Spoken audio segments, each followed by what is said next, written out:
Sarah, I got on film.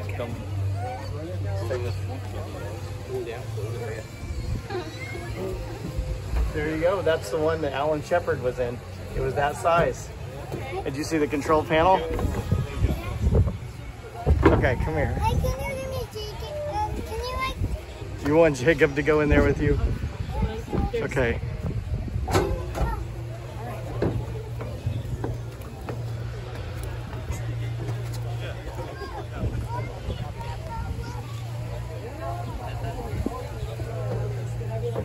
Look at that. There we go. He's not happy. He's not happy. He doesn't want to go to space yet. Just hold him. Okay. So this right here is what Alan Shepard was in, and it was in that rocket right there. It's not very big. And then this rocket, hold on, this rocket right here is bigger, and that's the one that John Glenn was in.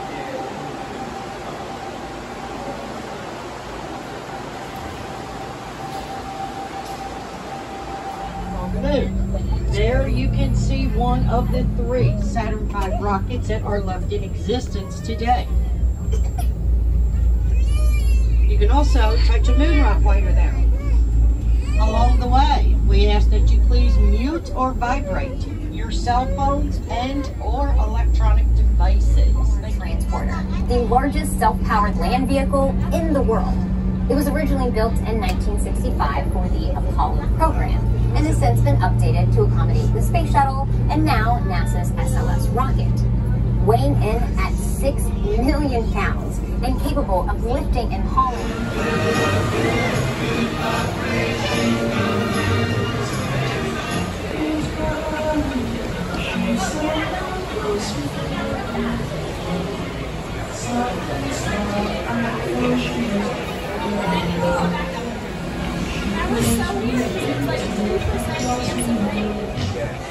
All right, they open the doors. Here we go.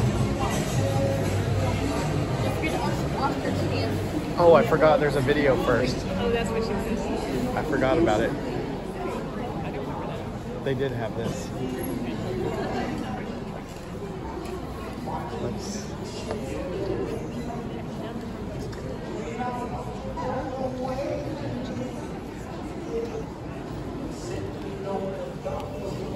On behalf of NASA and Kennedy Space Center, welcome to the Apollo Saturn V Center.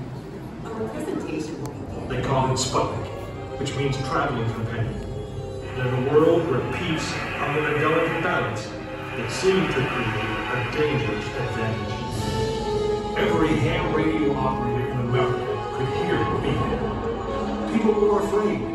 Were the Soviets looking down on us? Watching us? If they could make a satellite pass over our cities, could they do the same with a bomb? What they don't tell us is our nuclear submarine was parked off the coast of Russia at that exact moment. And less than 2 months later, Take that, we were Russia. ready to launch our own satellite. I don't know why nobody mentions that anywhere. It was the Nautilus, the world's first nuclear-powered submarine. Rickover was running that program. It was called the space race, and we were running a distant second.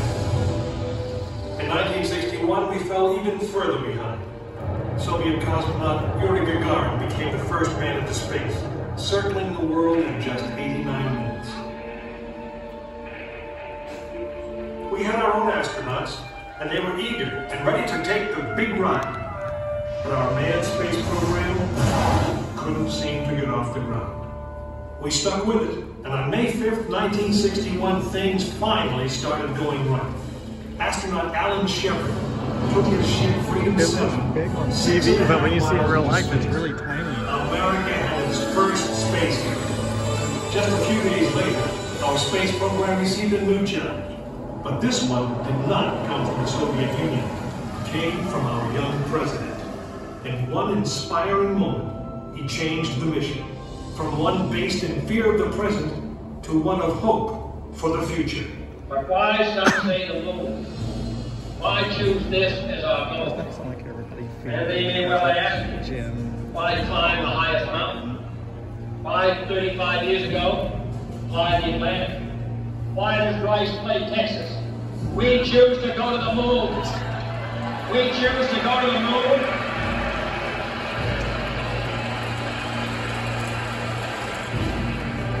We choose to go to the moon in this decade and do the other things.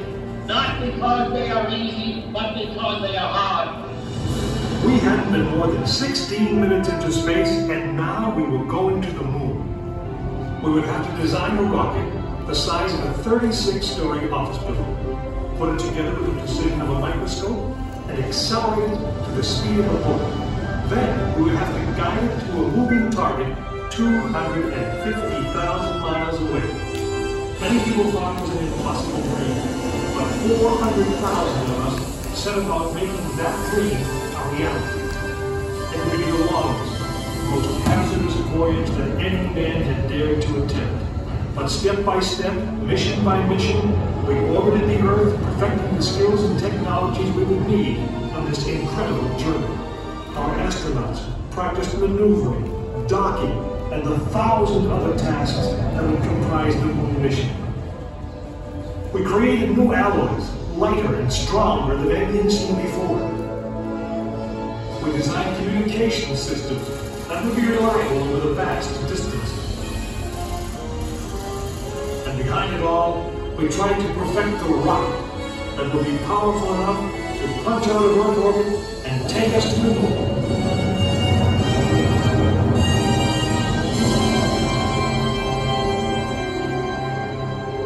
One day, however, the dream of flying to the moon almost slipped away. It was January 27th, 1967. Astronauts Virgil Gus Grissom, Edward White, and Roger Chaffee are on board Apollo 1 for a plunge-out test, a full-scale dress rehearsal for the actual launch. Suddenly it happened. There was a fire in the capsule. 3 men whose lives had been in our hands were lost. Surely the opening vistas of space promised high costs and hardships, as well as high reward. But this country of the United States was not built by those who waited and rested and wished to look behind them. After Apollo 1, some thought we'd failed, and that the moon was out of our reach. But we owed it to those men, to learn from their sacrifice, and to carry on. We started taking the Apollo vehicle apart, piece by piece. Was the design flawed? Had safety been compromised? Tough questions. And we spent 1.5 years redesigning the spacecraft so that no astronaut's life would ever be at risk because we overlooked something, or because we could have done something better. A moon rocket is 91% high explosive, and it goes into the most unforgiving, hazardous environment there is. We could never make it risk-free, and the men who flew them knew that. We didn't send men into space again until Apollo 7 orbited the Earth, testing some of the new design. When everything worked perfectly, the decision was made. The next mission would travel to the moon. It was mankind's destiny to leave the shores of our planet behind and strike out across the vast ocean of space. In the great span of our history, now was the time that we could. Now was the time that we would. We stood on the eve of the longest, most dangerous journey that any man had ever undertaken. And it would be taken by Frank Borman, James Lovell, and William Anders, the crew of Apollo 8. Through those doors, you'll find the firing room, launch control, just as it was on December 21st, 1968. Please gather all of your... This is the firing room, launch control for the Apollo mission. This is not a mock-up. These are the very consoles we sat at when men first took off to fly to the moon. The tragedy of Apollo 1 had put us 1.5 years behind. We were making up for it in one big leap, and we were doing it with a rocket like no man had ever flown before.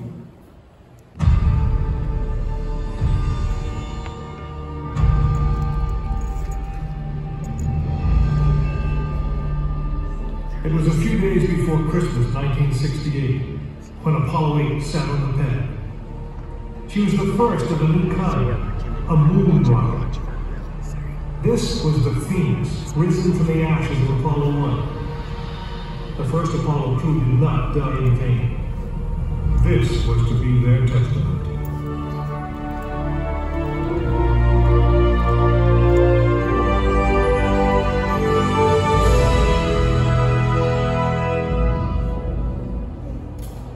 "36 stories high, she had been fully fueled throughout the night.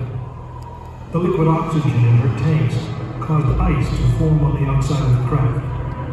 The extreme temperature differences between the air and the sub-zero fuel caused the metal skin of the rocket to expand and contract. Everyone was on the pad agreed. It was as though the rocket was alive, breathing, straining at the leash. Earlier in the morning, astronauts Frank Borman, Jim Lovell, and Bill Anders had made their final preparations before taking that long ride out to the waiting spacecraft. The minimum safe distance from Saturn V at liftoff was 3 miles. The reason was simple. When fully fueled, the rocket contained the explosive power of an atomic bomb. As the clock counted down, the astronauts and all of us in launch control went through the pre-flight checks. Our hands on the controls of the most powerful, most complex machine ever built. It had over 2 million separate systems, and to bring these men back alive, everything had to work perfectly. Each individual system had been tested, but what we didn't know was how they would perform when all 2 million began to work together. That moment would come when the countdown clock reached 0.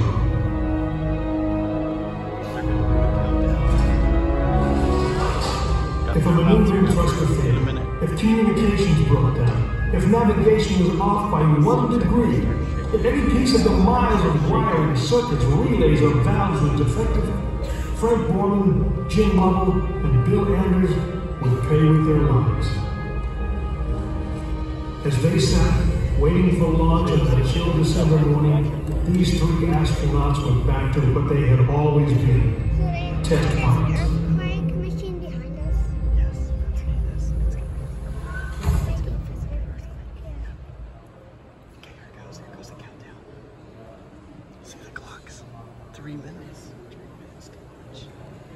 You are now in the final minutes before the launch of Apollo 8, right here where it actually happened.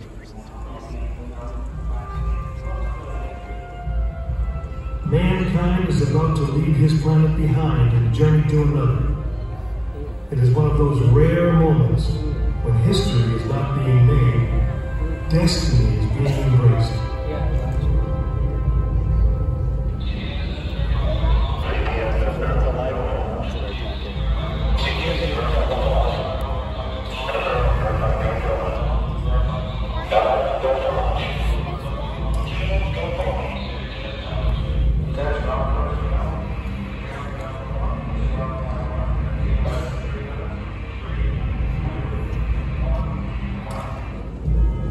This is launch control, T-minus 3 minutes and counting.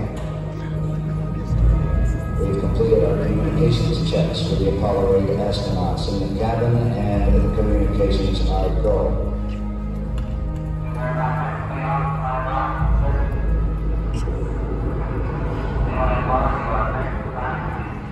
During this period, once we do get the firing command, the various tanks within the 3 stages of the Saturn V launch vehicle begin to pressurize. We have firing command. The firing command is in. We are now on the automatic sequence. T-minus 2 minutes, 20 seconds, and counting.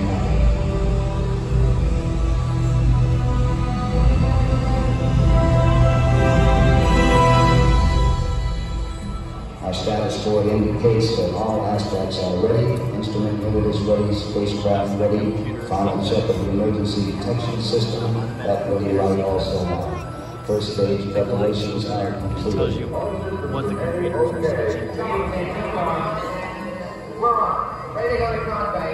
Stand by, Walter. Okay, you're on. All clear. 1 minute 45 seconds and counting. And there was a person The sitting first stage in the liquid oxygen tank has been pressurized, and the pressure is still building up. watching the pressure gauges to make sure something. Coming up in 90 seconds, mark T-minus 90 seconds and counting. The Apollo 8 crew standing by, spacecraft commander Frank Borman, Jim Lover, Bill Anders. We now report that the liquid hydrogen tank in the third stage is pressurized. 1 minute 15 seconds.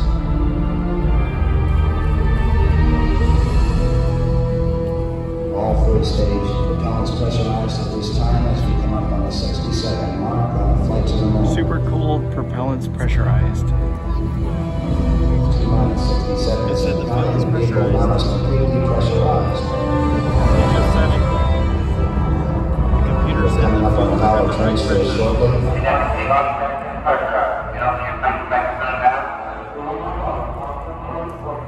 We have the power transfer. We're now on the flight batteries within the launch vehicle. Now the batteries in the Saturn V are working.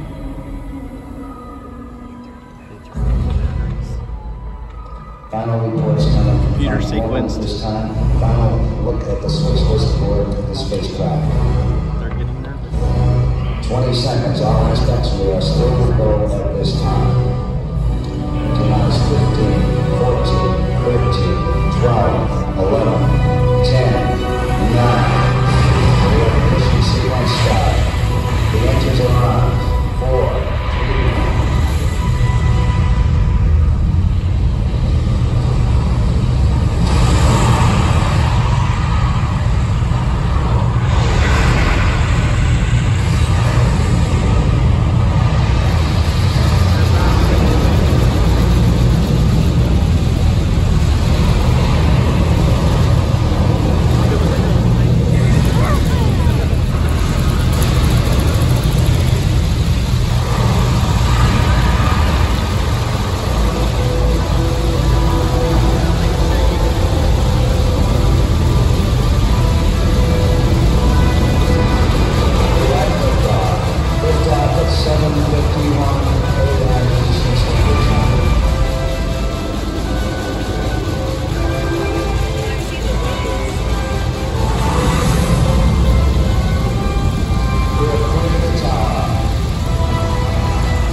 Apollo 8 successfully orbited the moon, and the astronauts returned safely to the Earth. I know. I'm Jim Lovell, and I was one of the crew of this spacecraft, Apollo 8. We were the first men to see the surface of the moon from just a few miles away. But it was the hundreds of thousands of men and women who worked in that team, and the millions of people who supported the mission that really made it possible. That way, I guess, we all went to the moon. Now, on the other side of those doors, you'll find an actual Saturn V moon rocket. It's still the most powerful, the most complex machine ever built. And I guess it's the only one that can take you to another planet. I actually got to fly on a second flight to the moon called Apollo 13. But that's another story. Saturn V rocket. Enjoy your visit to the Apollo Saturn V Center. So the only way to get here is to watch everything? Yep. You gotta watch all the stuff. Look, there it is.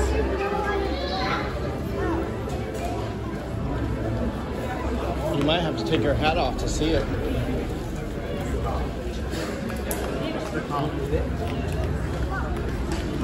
Look at that. Look at the engines. So big. This is it. I want to see the inside of the Yeah, we'll go see all of it. What's the back? Wait, hold on, don't get lost. I want to see the inside. The inside of the engines? Okay, Like, watch. look. Yeah. I want to see the rockets. Okay, come over here. There's the inside of the rocket engines. Look at that.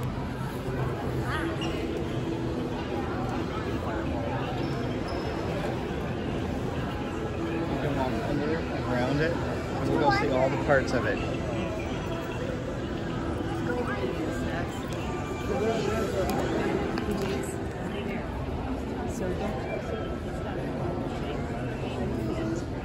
And I want to take that.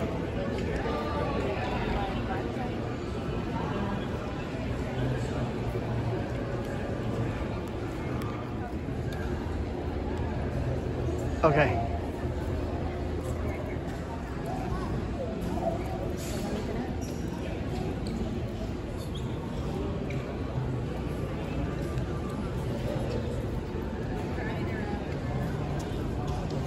Here's the command module, James, over here. Let's look at that first. Wait, you can actually go inside it? Well, you can go look inside of it. That's the part that sits on the very top of the rocket. Let's go look inside of it.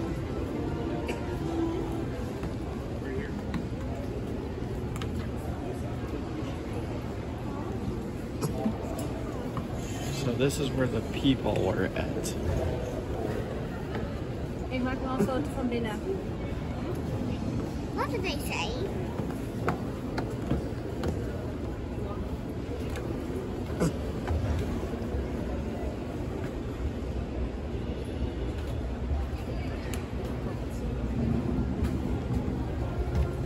That. See, that's where they were sitting.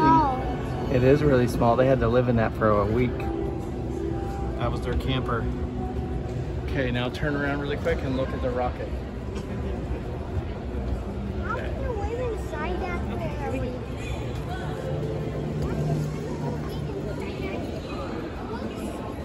Look outside it looks Yeah, big. and let's go look down the side. See, this is the part, It's big, but why is it so that's just the small? part that they sit in. And this part is all the systems and the fuel tanks. And there's the maneuvering thrusters. And look down here, and here's its engine. This is what's above your bed.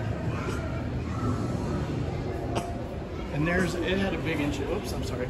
That's the engine that would make it come back from the moon. When they were done, they had to use that one to come back. And that's the real command module, so that's the real thing. See all the wires?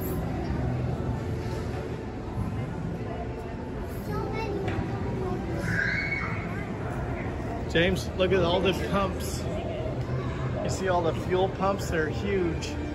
Those are all the fuel pumps and the fuel lines.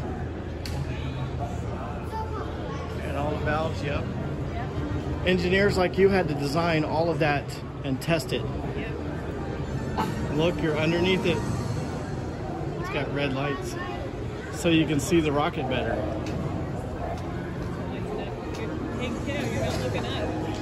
Look, you're standing underneath an actual Saturn V rocket that went to the moon. Isn't that crazy? How do you like homeschool so far?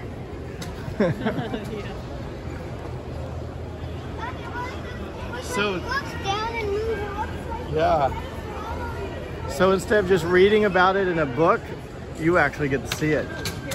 Here's a smaller one.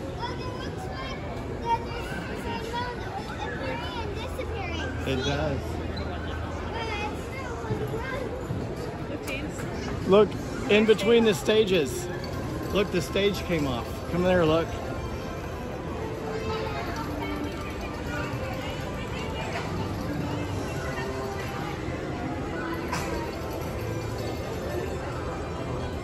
That's even more complex. So that would be, there's those, that's why you have to come back when you're older. Yes. Or at least a teenager. Well, we'll find out if he's going to be an engineer or a light artist. So yeah, I guess we shouldn't eat this company. We should go to the next one. Go eat at the big one.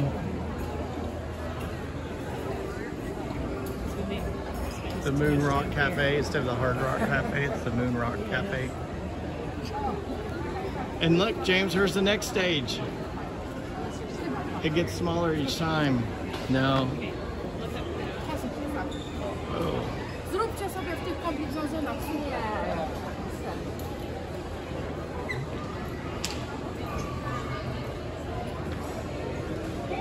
We got traffic in front of us. Traffic in front of us. In there is where the actual command module is at that went to the moon. Apollo 11 is in that vault.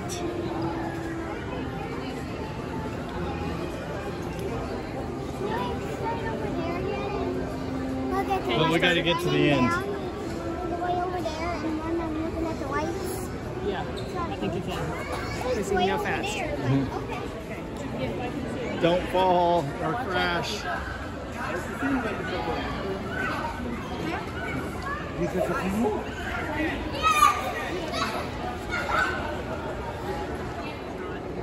I can see James a unit of one Saturn V rocket away because it's right at the top of us.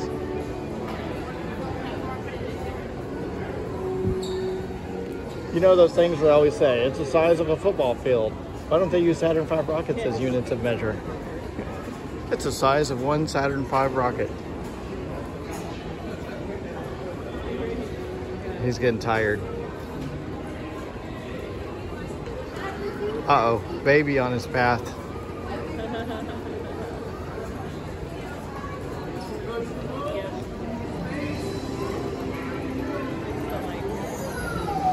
You got an astronaut on your Show the shirt. lights that he's looking at. Yep. And there's another stage.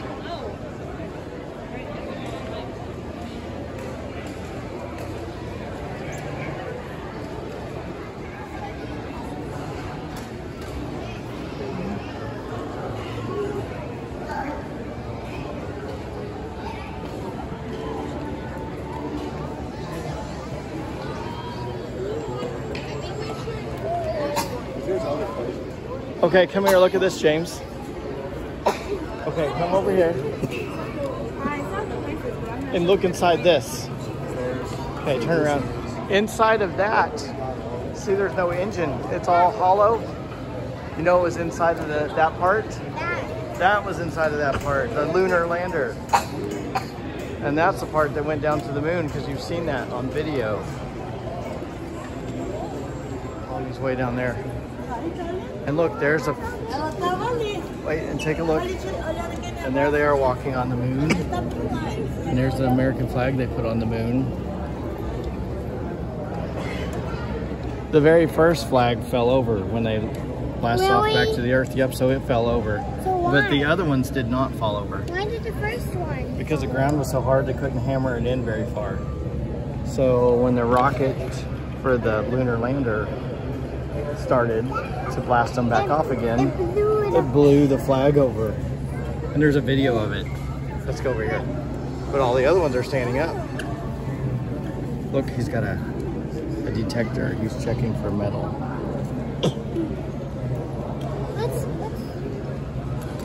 Way down there. There he comes.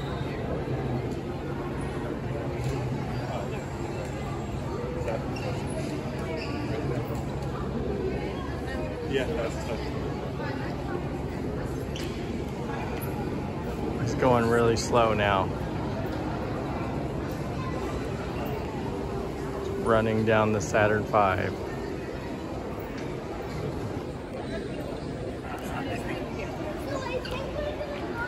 So there's a rocket on the top, just in case something went wrong. The rocket would pull the command module off the top and they can escape safely.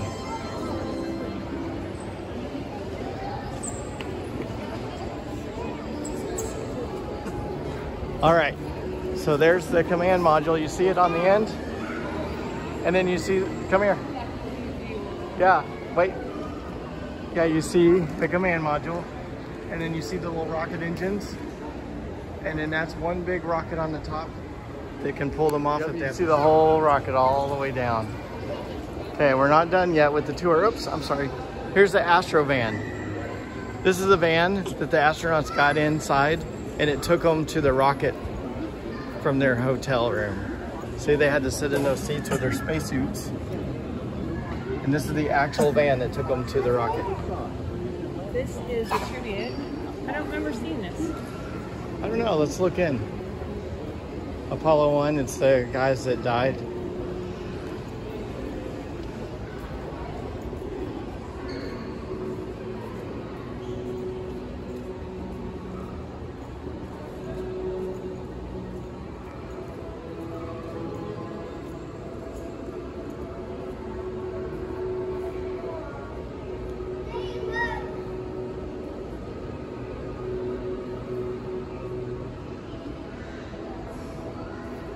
Slow down, James. Come back. James, slow down.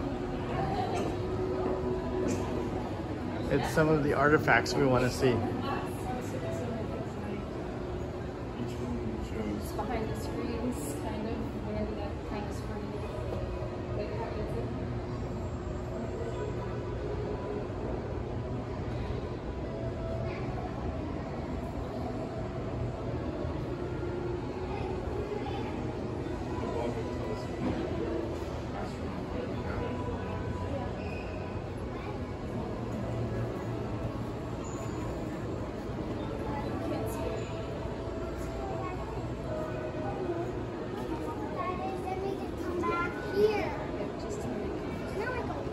Yeah, slow down. We want to look at some things.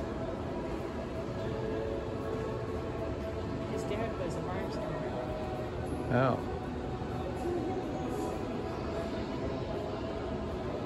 Oh, he's hard as guitar.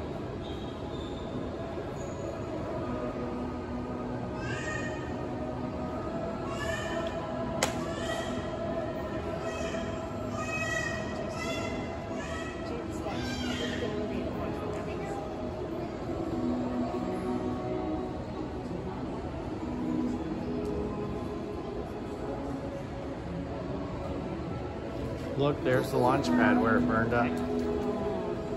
It's still there.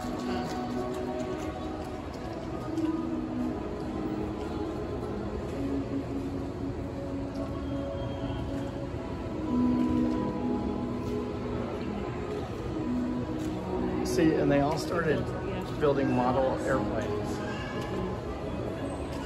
And they're trying to make that impossible.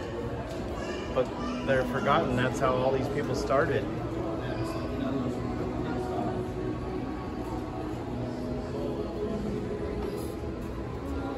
Okay. So if you were to take time to read through one, and then... Wait, I want to see what's in. I want to see the hatches in here first.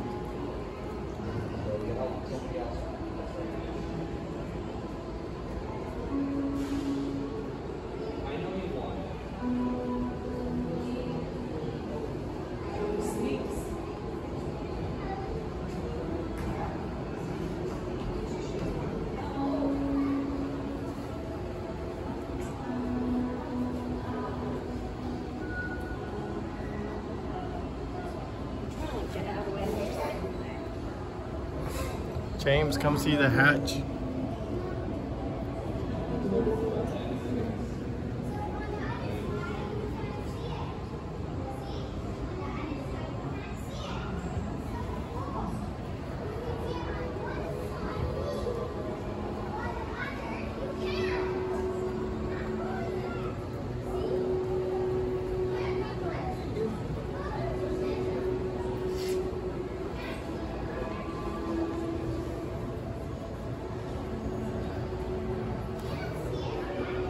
Those are the actual Block 1 hatches of the Apollo 1 spacecraft.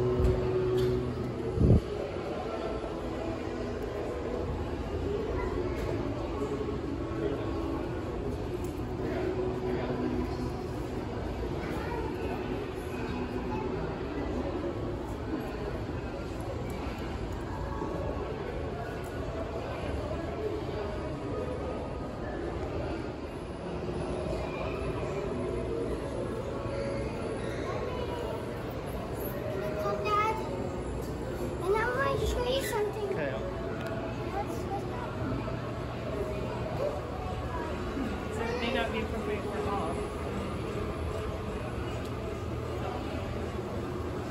And this is where they walked to get inside the Saturn V.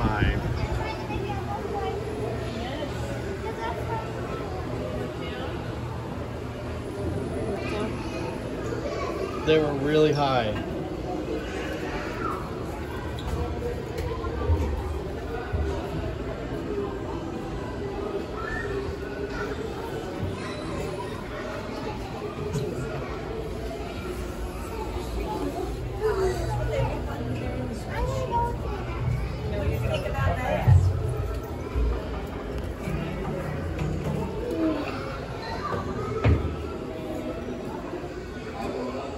Yeah, this is new. This wasn't here last time. Another This is to go into the show. We want to go get inside of the lunar module. You can see what it looked like inside.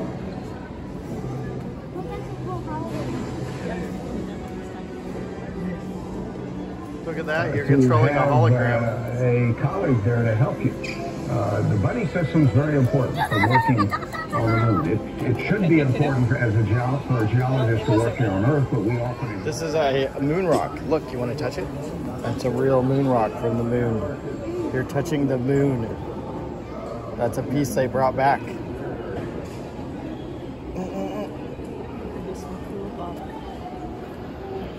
Okay, mommy touch.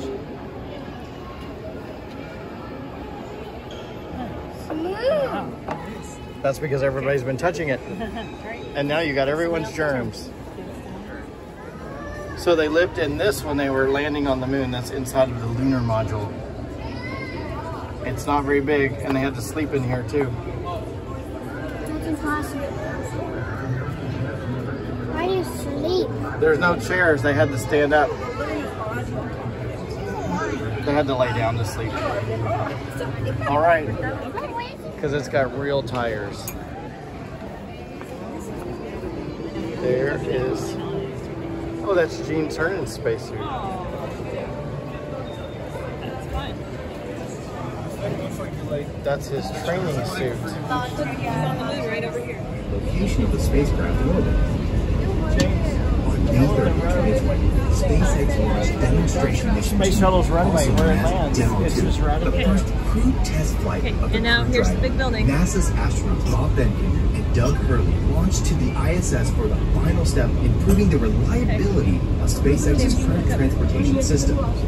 With the success of Demo 2, SpaceX is now regularly sending crews to the ISS. Okay, look up at Mama. Boeing spacecraft, Well, the CST-100 Starliner, has also undergone orbital flight tests in order to send crews to the space station. It's able to seat up to 7 astronauts and cargo. Starliner launches atomic atmosphere.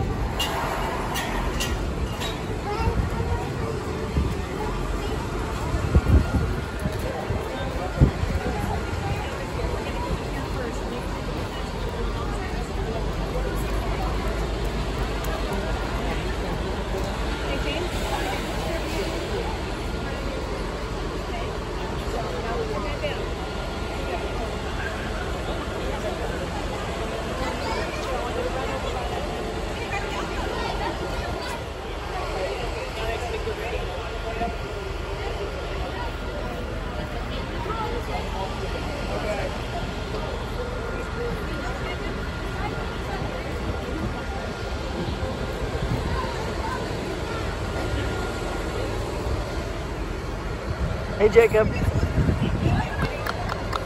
Hey, Jacob. Hey. Hi, Jacob. It's me. I just got a hat on.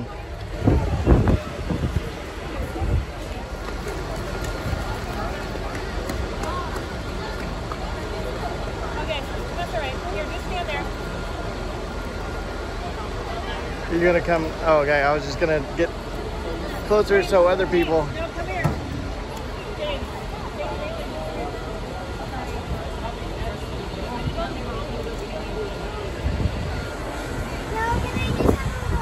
It's hard to get a picture. It's hard to get a picture. Okay. Maybe when they're done. Okay, quick, your turn. Quick, run, run, run, run. Okay, run, run, run.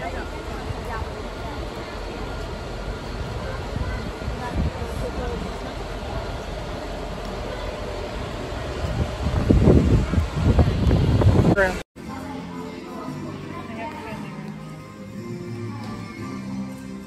I guess when we come out, you can go back in there or something. He looks kind of tired. There's a little smile, when he saw his lion. We're right here, James.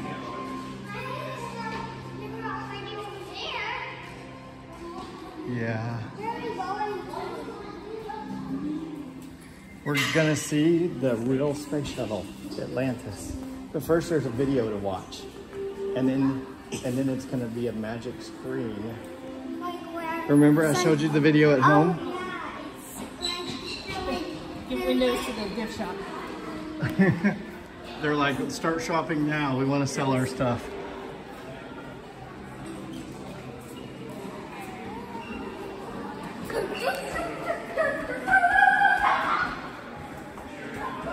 Well, this is neat. They have quotes on the wall from the engineers.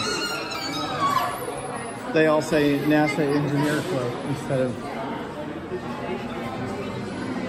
So that's fun that the engineers got to speak for once.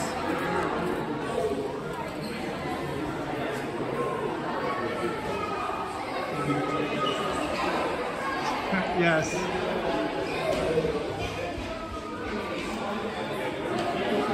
that's fun. We have to quote those people too.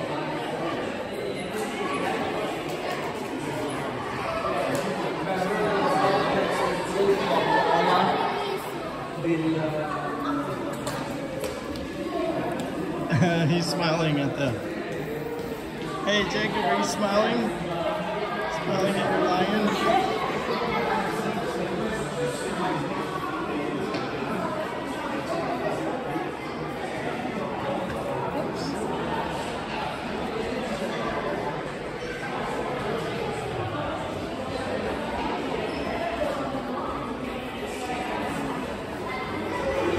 Here, I'm gonna film that.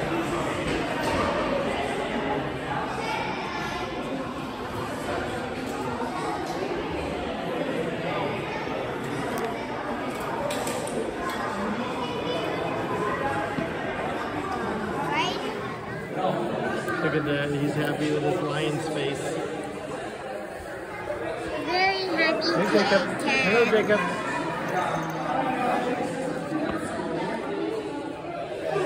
He likes squeezing my finger. He does. You want to reduce the CO2 bullet. We need a better safety margin. The crew can tolerate a short-term increase, but... Engineering? Morning, Betty. What, right now?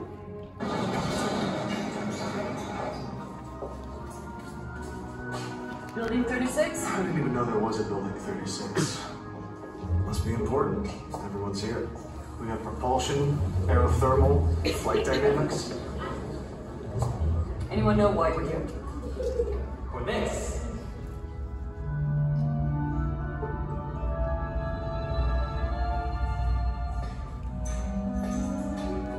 Good morning.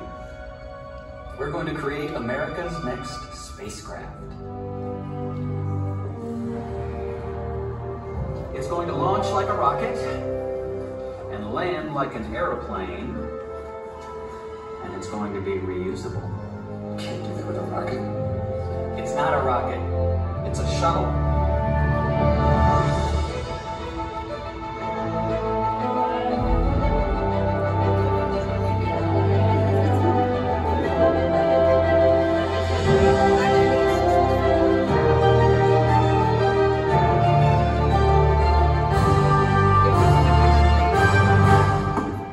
Now it's time to go to the next step.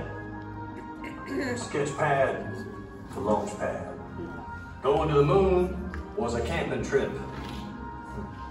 Now our job is to work and live in space. This vehicle has to do something that we have never done before.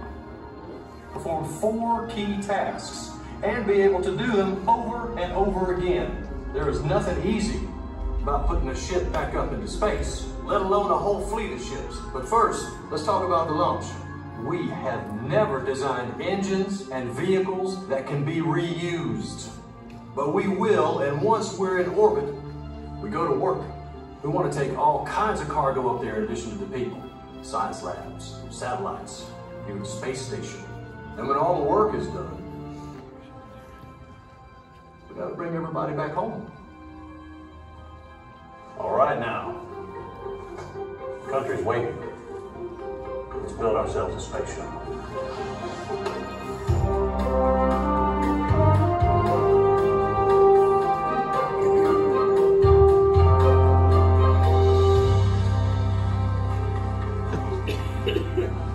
It's too big, it's too heavy, but we're launching one spaceship on the back of an even bigger one. What if we split the booster into its pieces? Rockets, fuel tank. It's supposed to be reusable. How do we get all those parts home? What if we just throw the fuel tank away?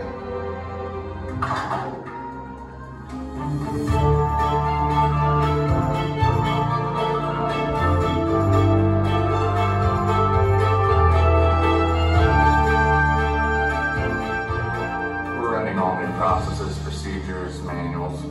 We've never had to reuse a ship before. We're also going to have to build some really big garages. Sir, what if she lands somewhere other than Florida? How does she get back here? It's a glider. Buy her a plane ticket home.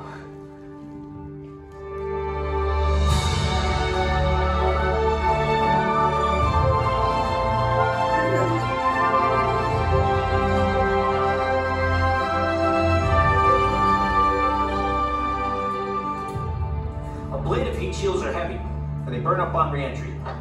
We need a more reusable solution. Silica foam tiles, thousands of them, fitted together in one lightweight, reusable heat shield.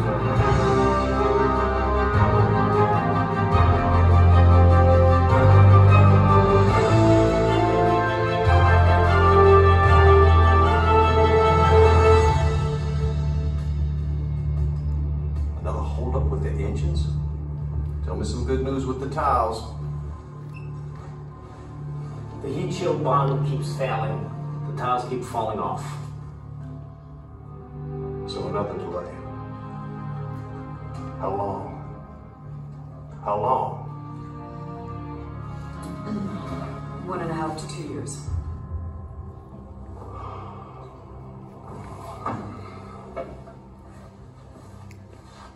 Well, this is going to be fun to tell my boss. Everybody get back to work.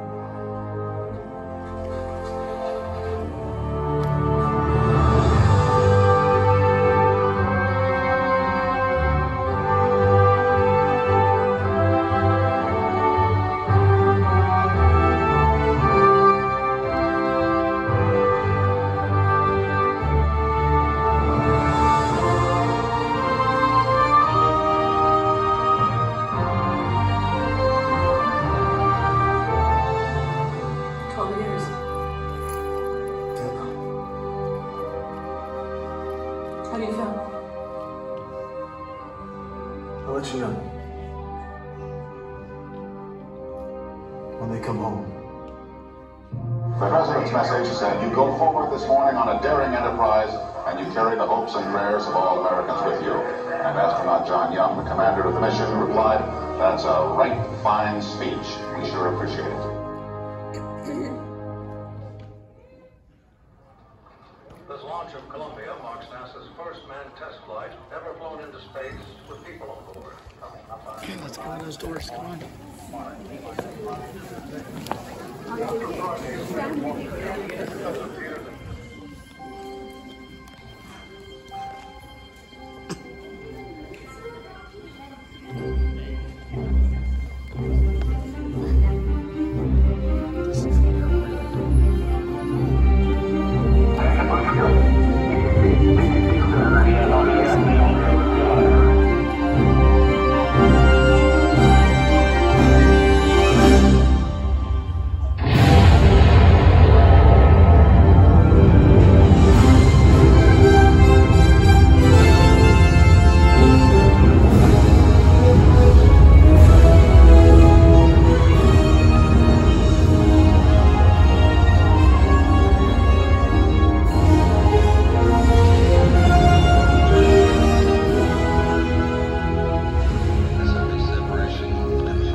Have a lot of envious people watching you. Looks like you're having a lot of fun. Oh, it's really beautiful out here.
Okay, stand up. Stand up. Stand up. Let's walk through the street.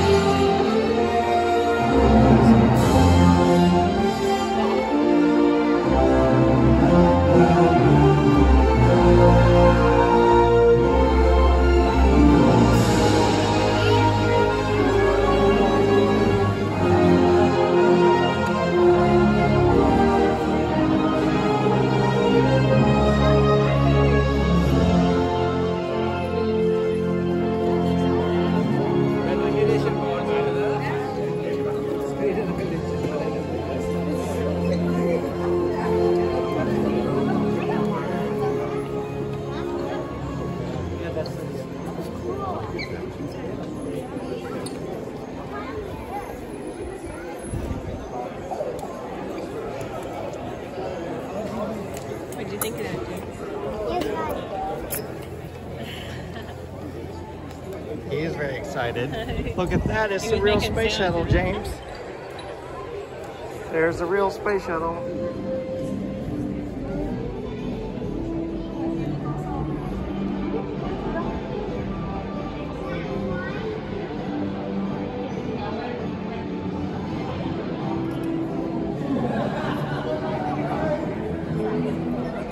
Me and my parents watched this land in Amarillo on the back of the 747.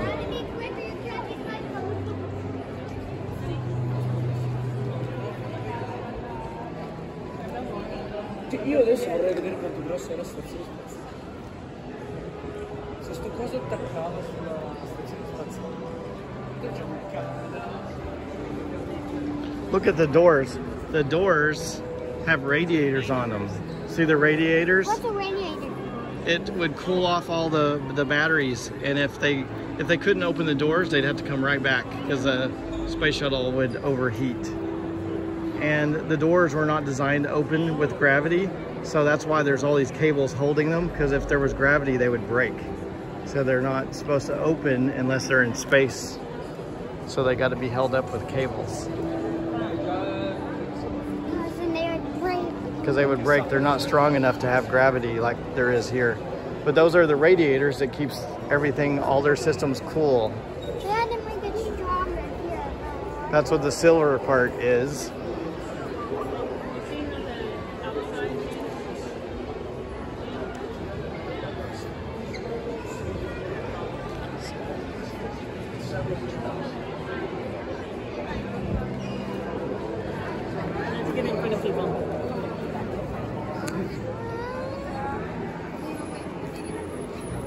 We'll go down there and see the bottom of it too.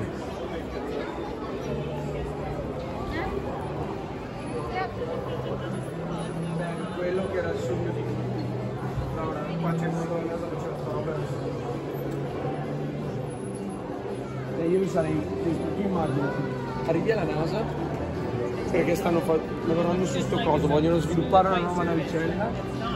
Yeah, that's a bunch of felt blankets.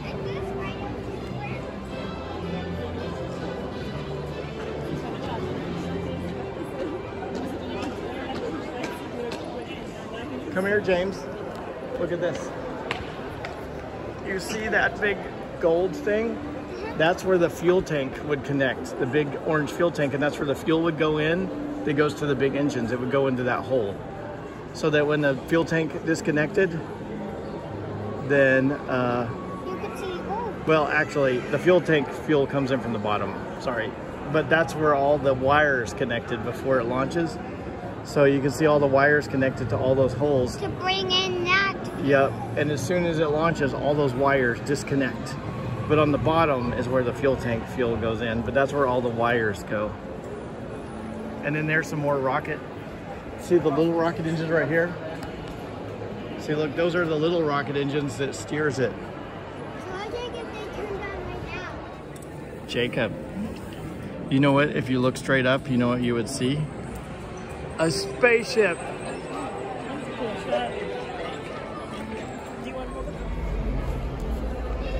All right.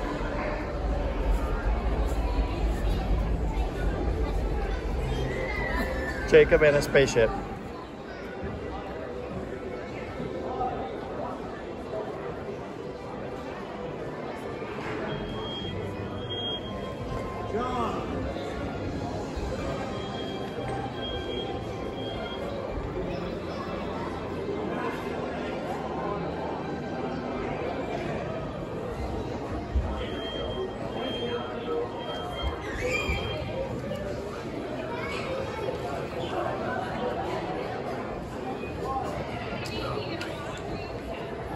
Hey, James. James, I'm right here. Hey, you can come down.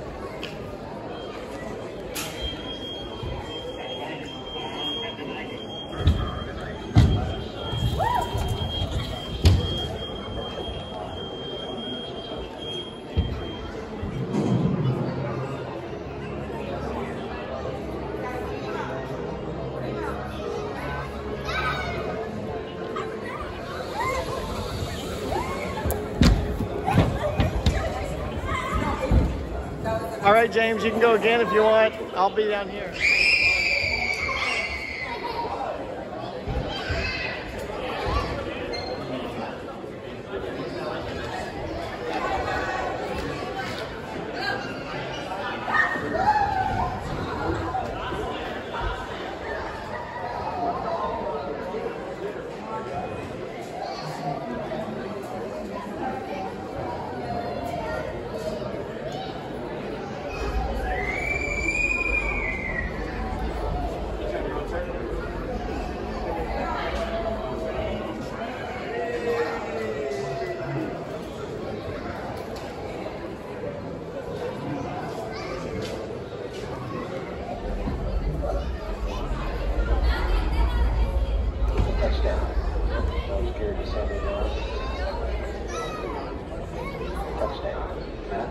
team is home.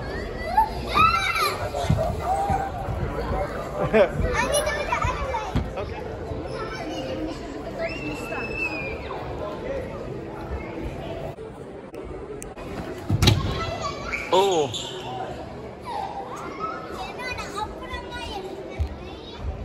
See if you can catch it. You got it.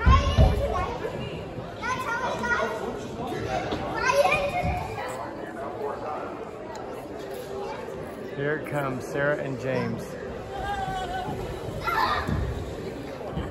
Hey, you made it almost to the end. Okay, we gotta go.